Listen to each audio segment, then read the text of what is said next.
चलो शांत रहो रे। चलो चलो चलो, हाँ अबे तो कर दिया करो ठीक ना, एटलीस्ट साला अंगूठा तो दबा दिया करो ढंग से। चलो चलो चलो, शांत रहे शांत रहे। कहाँ तक का हो गया था? हाँ कुछ उसका मतलब समझ में आया है? अच्छा एक बार विचार करो, पढ़ो उसको जरा। हो गया, शांत शांत, एक बारी पढ़ के देख क्या रहा है वो। एक पूछा हुआ क्वेश्चन है भाई, रिफ्लेक्शन देखने में लग रहा है ना बहुत बच्चों वाली चीज थी, bouncing back of light into the same medium after the incident, उतना ही तक नहीं है, बहुत कुछ है इसमें। उसका कुछ मतलब समझ में आ रहा है?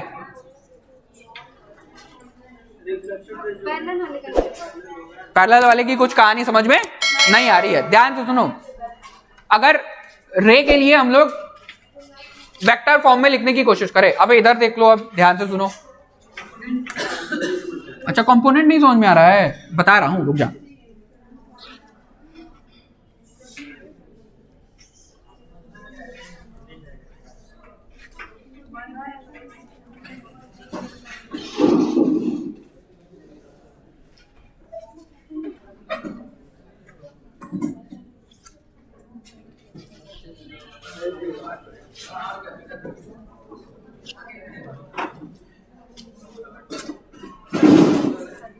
ये टेबल दिखाई पड़ रहा है, टेबल के ऊपर फिर से मैंने क्या रख दिया, वही शीशा, यानी कि अपना रिफ्लेक्टर।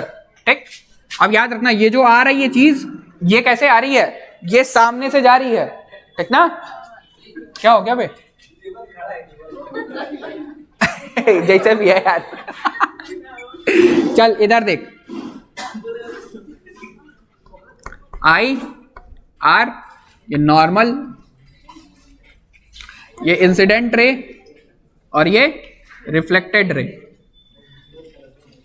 जैसे भी हो टेबल दिख गया ना, बस बहुत है मेरे लिए, ठीक ना? इधर देख, वो जो स्टेटमेंट कह रहा है उस स्टेटमेंट के अनुसार अगर मैं इंसिडेंट रे और रिफ्लेक्टेड रे के लिए अगर कोऑर्डिनेट्स के टर्म्स में अगर हम लोग चर्चा करें, यानी कि अगर उसको हम लोग वेक्टर फॉर्म में रिप्रेजेंट करने की चर्चा करें, और अगर मान लें, तब इसको सही बनाना पड़ेगा ना यार, तब मामला गड़बड़ हो जाएगा।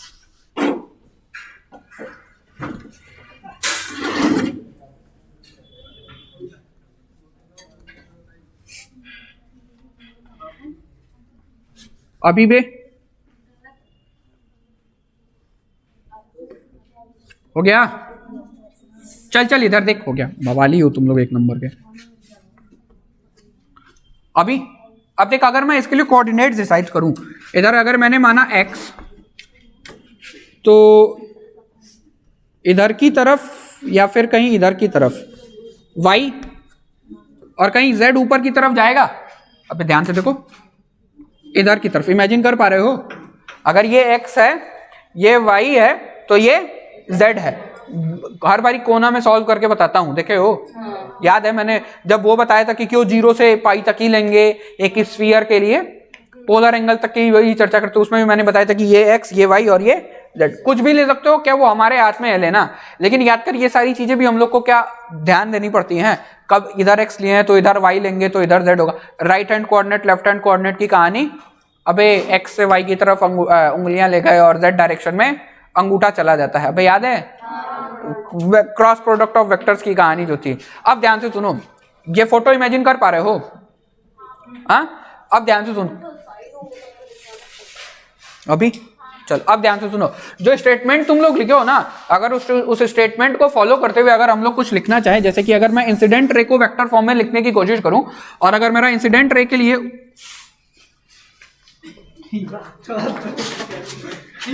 इंसिडेंट रे के लिए क्या लिखूं, जैसे मान ले कि अगर कुछ ऐसा था, ए एक्स आई रूफ प्लस ए वाई जे रूफ प्लस ए जेड, अरे हल्ला मत मचाओ बे, हो गया। तो ये अगर मैं इंसिडेंट रे के लिए लिख रहा हूं, ठीक ना? तो और अगर मेरी जो प्लेन है जिसमें लाइट फॉल कर रही है, ठीक ना, अगर वो प्लेन एक्स वाई वाला है, ठीक ना, तो रिफ्लेक्टेड रे के लिए अगर मैं लिखने की कोशिश करूंगा तो वो कुछ ऐसा सा हो जाएगा।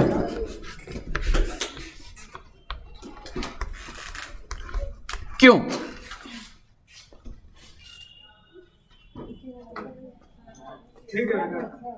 हाँ, 3D में इमेजिन कर पा रहे हो?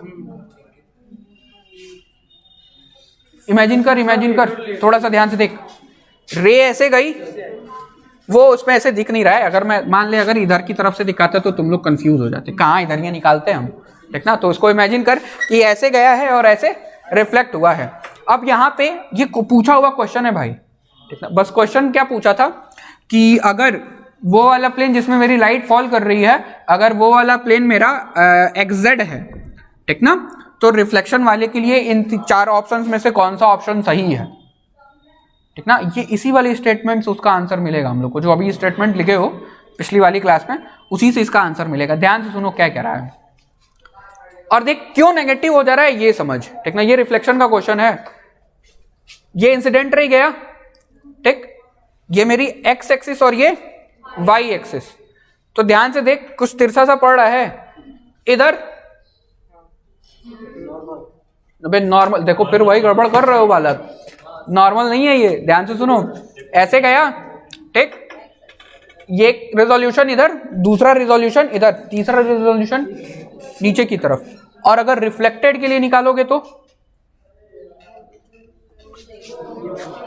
अच्छा, इसको ऐसे समझ, ध्यान से देख क्यों ऐसे हो गया है, ध्यान से देख, बहुत इंपॉर्टेंट है ये समझना, ध्यान से। ये इंसिडेंट आया, पक्का दिख नहीं रहा है। ए यार तुम लोग उधर ही कहीं नहीं बैठते हो, थोड़ा और उधर शिफ्ट हो जा।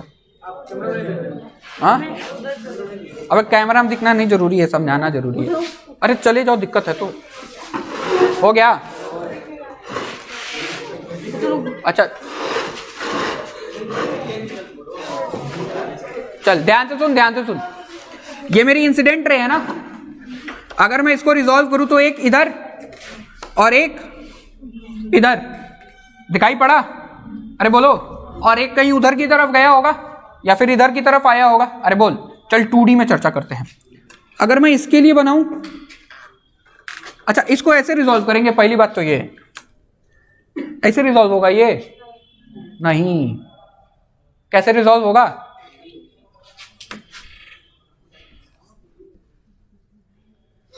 एक इधर और दूसरा इधर। अबे वेक्टर रिजोल्यूशन पढ़े हो? कौन सा वाला सही है, पिछला वाला कि ये वाला?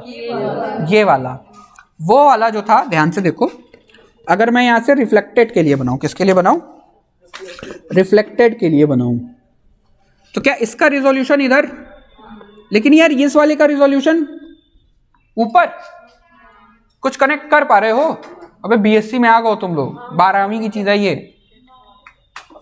कुछ ध्यान से देख, x वाला क्या अभी भी वैसे ही है? अरे बोलो। अगर मैं इधर IX लिखूं तो क्या RX भी इसी डायरेक्शन में है? अरे बोल पक्का। ये वाला क्या हो जा रहा है, क्या बदल जा रहा है? अगर मैं इसको y नहीं, इसको अगर मैं z मानता हूं, जैसे कि मान ले अगर मैं कोऑर्डिनेट सिस्टम डिफाइन करा रहता और कुछ ऐसा सा बनाया रहता, तो ध्यान से देख x y और ये z, अगर मैं कुछ ऐसा सा बनाया रहता तो अच्छा वो वाला नियम लगाना फिर से, कौन सा वाला? कोऑर्डिनेट सिस्टम, ठीक ना। लेफ्ट हैंड या राइट हैंड कैसे डिटरमाइन करते हैं? x से लेकर के y तक में इधर की तरफ घूमोगे और अंगूठे का डायरेक्शन z का डायरेक्शन देगा। ये कोऑर्डिनेट सिस्टम 3rd ईयर में मैं पढ़ाऊंगा, अभी रहने दो, ठीक ना। इधर देख, तो ध्यान से देख, ये वाला मेरा z एक्सिस है। अरे बोलो, क्या y वाले भी सेम है सब? y वालों में भी अंतर नहीं? अंतर आया किसमें? किसमें आया? z वाले में। मैग्नीट्यूड में अंतर आएगा? किसमें अंतर आएगा? बस डायरेक्शन में। तो इसीलिए बोले। अब एक बात बता, इसका डायरेक्शन इधर और इसका डायरेक्शन इधर, ये वाली कहानी समझ में आ रही कि नहीं? अबे बोलो यार, ठीक ना।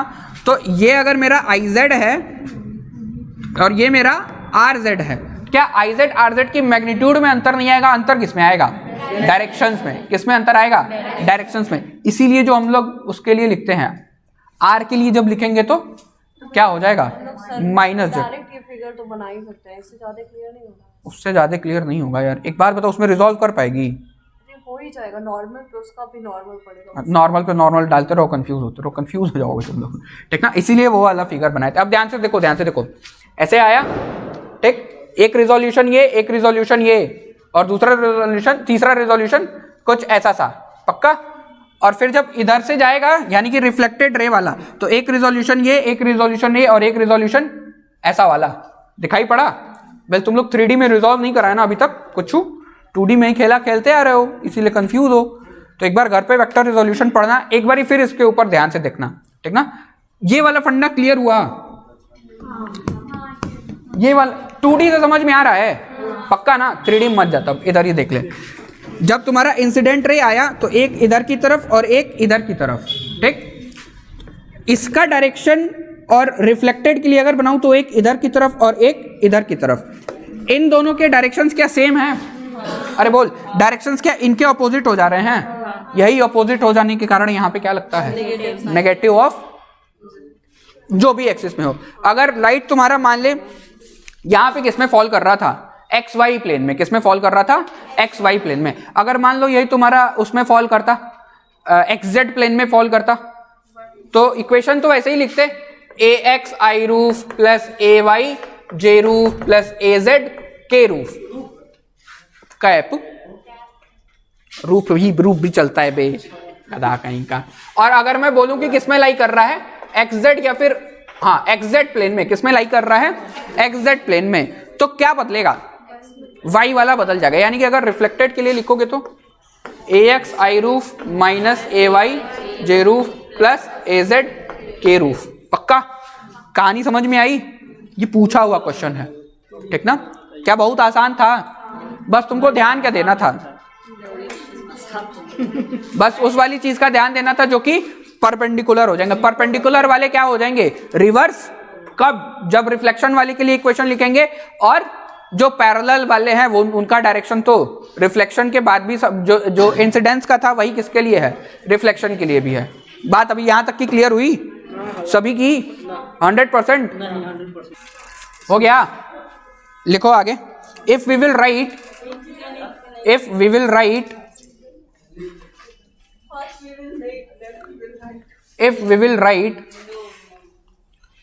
by supposing our incident ray, if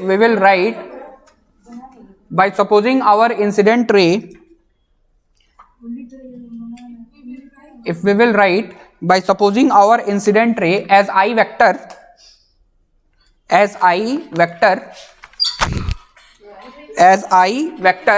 it can be written as,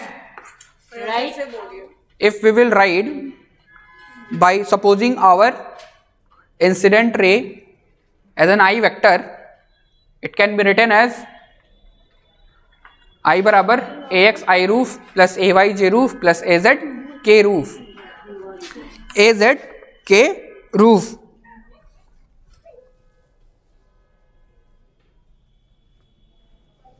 हो गया? देखो, by following the above point, by following the above point, the reflected ray in vector form can also be written, but it will be little different. The reflected ray can also be written in the vector form, but it will be little different. Written अरे यार, it can also be, by following the चलो आगे अगल बगल से देख करके लिख ले, ठीक ना। अबे बगल से देख करके लिख लो। हो गया यहाँ तक? But it will be little different. लिखना आर वेक्टर बराबर ए एक्स आई रूफ प्लस ए वाई जेड रूफ माइनस ए जेड के रूफ। कहाँ तक? एक तो लिख भी नहीं रहा है तुम। हाँ, ए एक्स आई रूफ प्लस ए Y Z J roof minus ए जेड के रूफ। यहाँ तक हो गया? हो गया?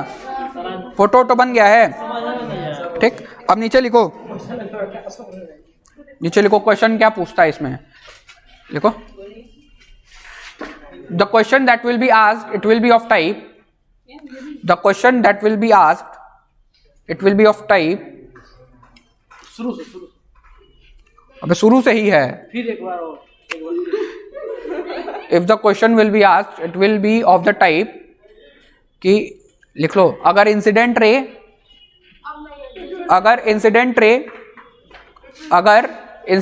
It will B of type, अगर इंसिडेंट रे, ऐसे लिखेगा। हाँ, अगर इंसिडेंट रे का वेक्टर, अगर इंसिडेंट रे का वेक्टर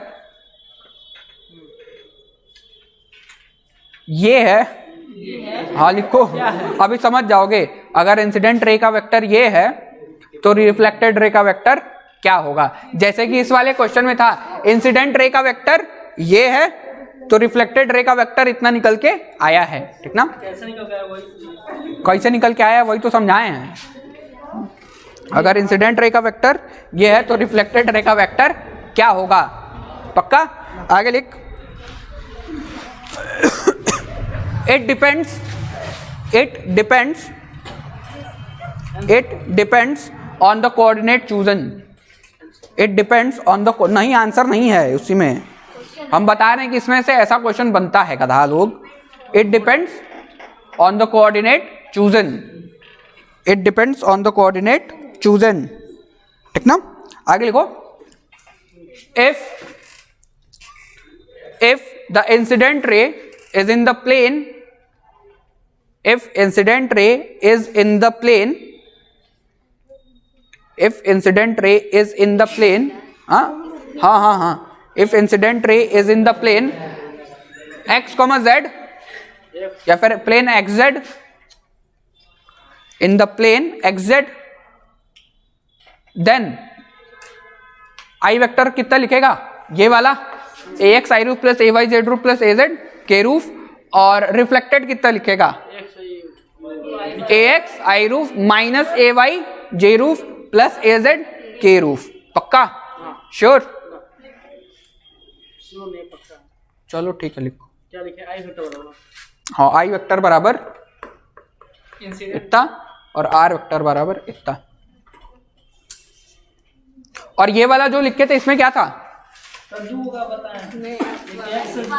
इसमें क्या था, एक्स वाई प्लेन में था, ठीक ना। चलो, एक्स वाई एक्स जेड, जो तुम लोग स्टेटमेंट लिख के उसको पढ़े हो, अब उसको एक बारी पढ़ देख, अब कुछ समझ में आ रहा है, पक्का, श्योर। काहे भाई, लड़की लोग को कैसे समझ में आ गया, तुम लोग को नहीं आया। अरे उनका दिमाग जीनियस हो रहा है, हम लोग तुम पीछे बैठ, सर जी थोड़ा सब मामला गड़बड़ा दे रहे हो तुम रिकॉर्ड करने वाला, पढ़ा नहीं रहे, ठीक ना। आगे लिख, इसको समझ में आए हमको समझा देगा। ये इंपॉर्टेंट पॉइंट है, इसको अगर समझ जाते हो तो ठीक लिखो। The plane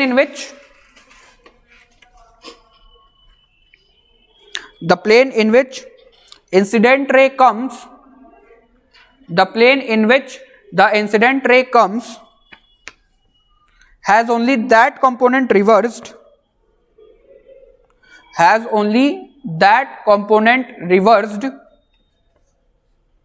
which is perpendicular to the plane. That component reversed which is perpendicular to the plane, अब ध्यान से सुन, may be has only that component reversed via reflection which is perpendicular to the plane, ठीक ना। अगर उससे नहीं समझ में आया तो इधर ध्यान से देखो, कौन से वाले को नेगेटिव करोगे, ध्यान से देख, ये देखो, ये है कोई मेरा XY प्लेन, लाइट कुछ तिरछी सी आ रही है, क्या इसके 3 कंपोनेंट बन सकते हैं, नेगेटिव पॉजिटिव सब छोड़ दो, सब भुला जाओ, ये आई। अब ध्यान से देख, कोऑर्डिनेट डिसाइड करते हैं, x y, ठीक, और z, दिखाई पड़ा, लाइट कुछ ऐसी तिरछी सी आ रही है, जब लाइट तिरछी सी आएगी तो क्या अब इसका कंपोनेंट 3 बदल सकता है, x, ध्यान से देखो, ये लाइट आई, x y z, दिखाई पड़ा, कंपोनेंट किसका नेगेटिव लोगे, उस वाले का जो इस प्लेन के परपेंडिकुलर है। अब दिखाई पड़ा, 100% श्योर। और ध्यान से देख, क्या यही बदलेगा भी, अरे बोलो, इमेजिन कर पा रहे हो कैसे। अब यहां से ये रिफ्लेक्टेड वाला गया, रिफ्लेक्टेड वाले का क्या अगेन एक्स, ये वाई है, ये ध्यान से देख, ये एक्स था ये वाई था, तो देख ये रिफ्लेक्टेड, तो रिफ्लेक्टेड का अगेन एक्स वाई दिखाई पड़ा 100% श्योर। अब ध्यान से सुनो, अगर तुम लोग को बस इसमें और इसी में कंफ्यूजन है, ध्यान सुनो, इधर वाले का आया, रिजॉल्व करो, आई एक्स आई वाई और आई जेड, ठीक, या फिर नीचे की तरफ जिधर भी जाए। अब रिफ्लेक्टेड के लिए निकाल, क्या रिफ्लेक्टेड में एक्स वाई नहीं बदलेगा, बदलेगा क्या, जेड वाला, ये दिखाई पड़ा। अब क्लियर हुआ पंडा, श्योर 100%। अब पक्का, अब समझ में आया कि क्यों z के साथ नेगेटिव लगा हुआ था। अब देख अब देख अब देख, ये तो एक्स वाई वाला था इसलिए z वाला था। अब मान ले कैसे प्लेन में आता हो, ये xz प्लेन में, ये एक्स वाई प्लेन में थे क्या, अबे तुम्हारी लाइटवा किस में थी बे, एक्स वाई प्लेन में थी। अब मान ले वाई जेड प्लेन में हो, किस में हो, ये y और ये z, तो कौन सा वाला अबे हमारा मन इसको y मान लिए, इसको z मान लिए, तो कौन बदलेगा, क्या x वाला बदलेगा। अच्छा चलिए, अगर आपको दिक्कत है तो उसका भी सॉल्यूशन है, ध्यान से देखिए, x y z ये था, अबे z ये था ना, अब क्या x y z प्लेन में ले रहे हो, y z, यानी कि कॉपी दे, इंपॉर्टेंट है, समझ लो, कुछ नया, यही नया नया कर रहे थे, नया बता दिए हैं, कंफ्यूज हो गए हो। इधर देखो अभी तक जो कहानी थी, ठीक ना, उसमें प्लेन ऐसा सा था, ये देख x y और ये z दिखाई पड़ा, ये मेरा क्या था क्या था, ये एक्स वाई प्लेन था। अब की बारी हमको कौन सा वाला लेना है, वाई जेड, कौन सा वाला लेना है, अगर वाई जेड लेना है तो ध्यान से देख, ये वाला होगा, अरे बोलो, लाइट क्या इसमें ऐसे आएगी और ऐसे निकल जाएगी, अबे इमेजिनेशन इंपॉर्टेंट है, बोलो, कंपोनेंट किसका उल्टा सीधा होगा, एक्स का यार, ओह दिखाई पड़ा। अब देख, अब एक्स का ही तो बदलेगा ना, हाँ नहीं नहीं वाई, अबे ध्यान से सुनो यार, इंपॉर्टेंट, ध्यान से सुन, फिर से सुन, कोई दिक्कत नहीं, नहीं नहीं देखो देखो, अबे यार शांत रहो, एक्स वाई जेड याद रहेगा, ये वाला जो केस सॉल्व करे तो उसमें ये एक्स में आया था, ऐसे चला गया था, और जेड वाला ऊपर नीचे हो रहे थे सब, पक्का, कॉपी खोल। अब देख ये वाला प्लेन कौन सा प्लेन कहलाएगा, it will be called XZ plane, और ये वाला प्लेन वाई जेड प्लेन। अगर वाई जेड में आता है तो किसका कंपोनेंट बदलेगा, कौन सा वाला परपेंडिकुलर होगा, एक्स वाला, कौन सा वाला परपेंडिकुलर होगा, एक्स वाला। और अगर ये मैं वाई जेड प्लेन वो था, अगर एक्स जेड प्लेन ये वाला होगा मेरे लिए, अबे यार होगा, तो अब किसका कंपोनेंट बदलेगा, वाई का। कहानी क्लियर हुई 100% ईमानदारी से। आप बताओ अभी कहाँ दिक्कत है, ये बताओ, अंतिम बारी समझा रहा हूं, अब नहीं समझाऊंगा, ध्यान से देखो, एक्स वाई जेड, कॉपी खोले, प्लेन का मतलब समझ रहे हो, अच्छा चल छोड़ सब, ये देख, ये दीवार का ये कोना दिखाई पड़ रहा है, ये एक्स, ये वाई और ये जेड, ये वाला जो दीवार है ये क्या कहलाएगा, कौन सा plane,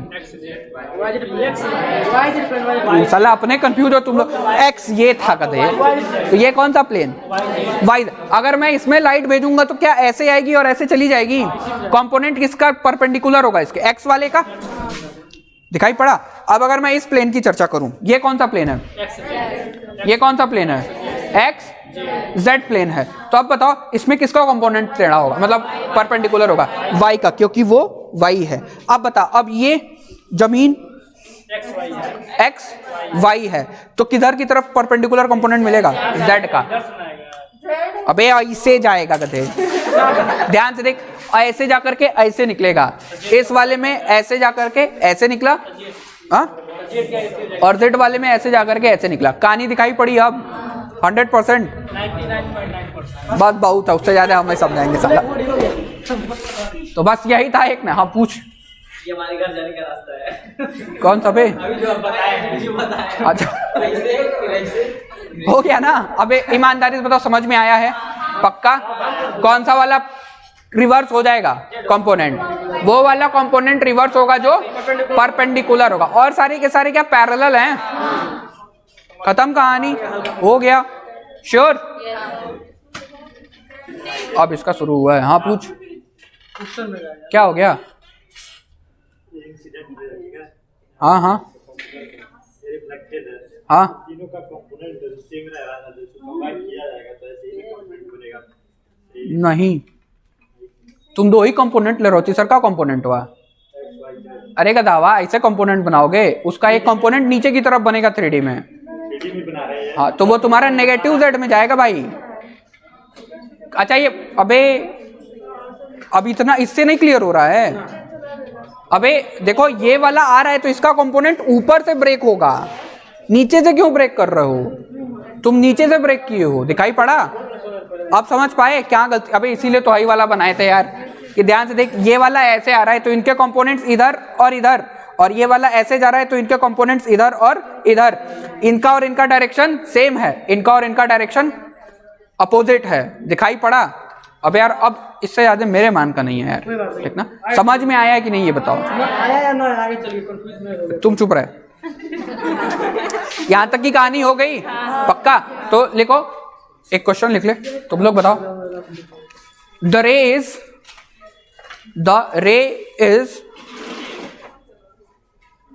incidenting in the plane, the ray is incidenting in the plane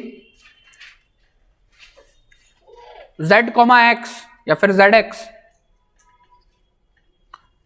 The ray is incidenting in the plane zx. What will be the vector equation for the reflected ray? What will be the vector equation for the reflected ray? करके बताओ। और कुछ important points हैं वो लिख लो, ठीक ना?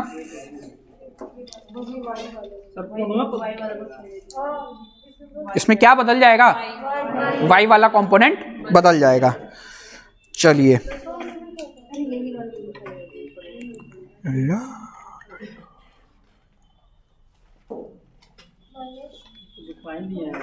नहीं बता दिए। हाँ, ग्लांसिंग एंगल के बारे में कोई चीज नहीं लिखवाया हूं ना, ऐसी छोटा सा पॉइंट बना करके ग्लांसिंग एंगल के बारे में लिख ले। हाँ ग्लांसिंग एंगल लिखो। द एंगल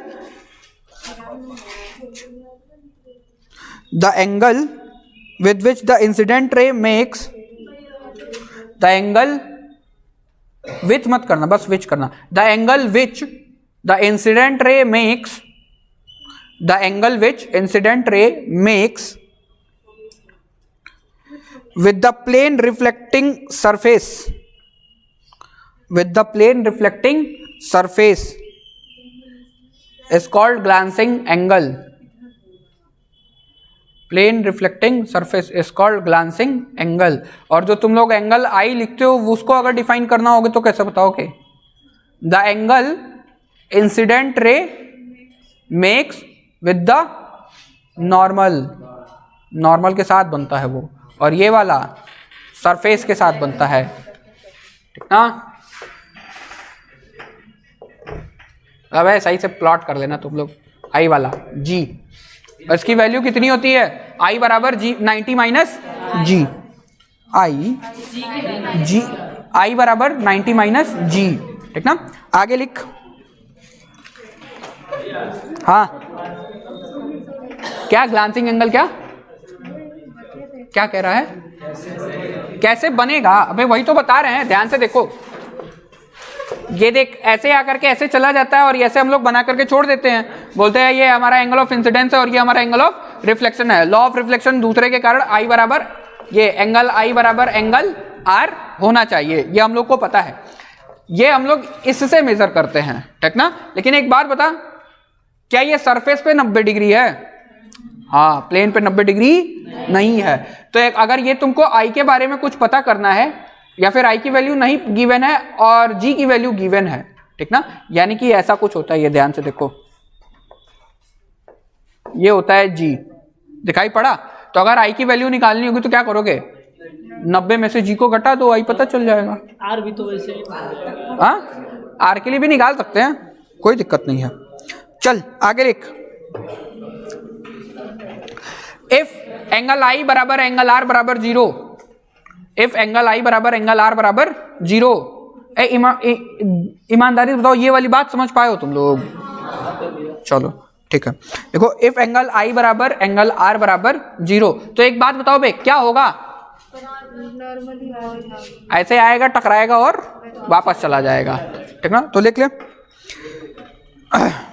r बराबर 0, that is if a ray is incidenting normally, that if the ray is incidenting normally on a boundary, normally on a boundary, after reflection it retraces its own path.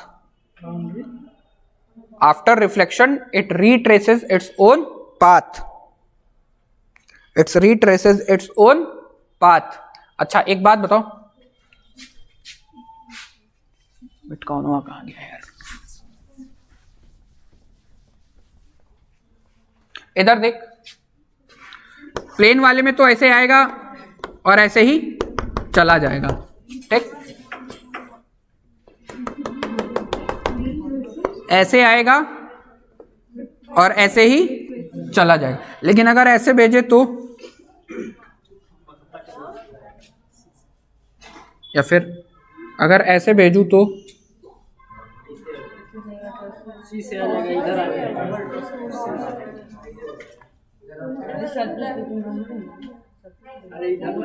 इधर आ जाएगा।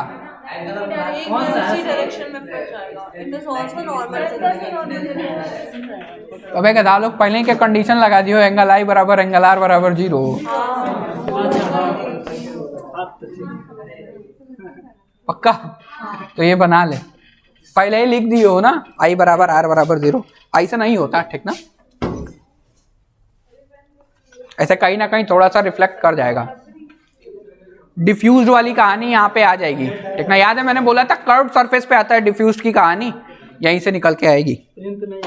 हाँ, plane पे भी होगा, लेकिन plane तुम्हारा irregular होना है, तब प्लेन ही नहीं रह जाएगा ना बे, तब सरफेस तुम्हारा ऐसा हो जाएगा इर्रेगुलर वाले केस में। ध्यान से देख, कोई आया यहाँ आया, कहीं इधर टकराया, जो यहाँ पे गिरा वो इधर गया, जो यहाँ पे आया वो इधर जाकर के इधर गया, बवाल हो जाएगा। रहने दो इसको, ठीक ना?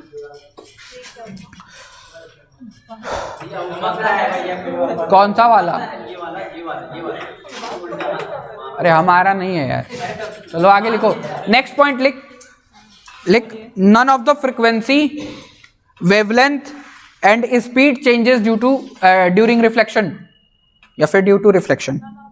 None of the frequency, wavelength and speed changes due to reflection. Due to reflection. लेकिन इंटेंसिटी पे असर पड़ सकता है, ठीक ना? Frequency, wavelength and speed changes due to reflection. However,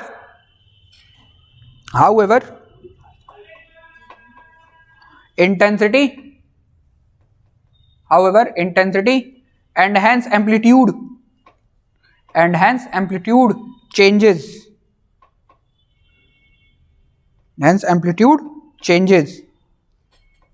ठीक ना? अच्छा, इंटेंसिटी और बदलेगा क्यों? क्योंकि ये जो होते हैं ये डायरेक्टली प्रोपोर्शनल होते हैं a के स्क्वायर के, ठीक ना? तो ये लिख लेना, चूंकि I directly proportional a squared.